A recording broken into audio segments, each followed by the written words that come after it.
Ақ халатты Абзалжанға арналған еске алу тақтайшасының ашылу рәсіміне тума туыстарымен қатар достары, қызметтестері, жалпы алтын қолды дәрігерді танитын игі жақсылар түгел жиналды. 2006 жылы дүниеден озған Тілеулес Батырханов артында өшпестей із қалдырған. Адал еңбегінің арқасында алтын дәрігер еліміздің денсаулық сақтау ісінің үздігі секілді атақтарға қол жеткізген.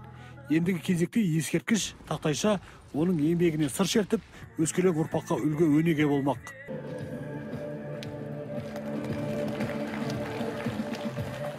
Мұқағалидың жасының аты өлмейді, ғалымның хаты өлмейді деген қанатты сөзін ту еткен кісілер Абзалжанның еңбегі мен өмір жолынан сыр шертіп, оның адамдық қасиетінің жоғары болғандығын жасырмады.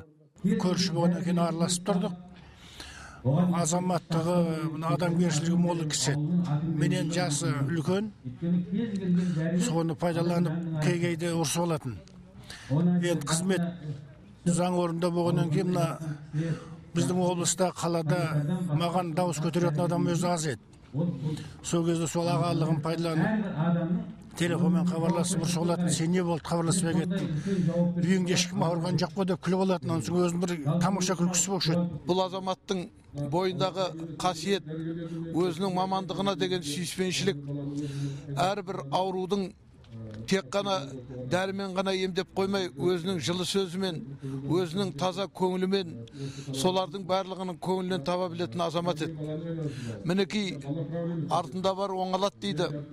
Қалған артындағы ұлы асқар, өзі қызмет істеген ұжым бүгін еске алып, осындай үлкен іс-шаралар жасап жатыр. Дәурен Дүйсебаев, Әділ Самаликов, ТВК.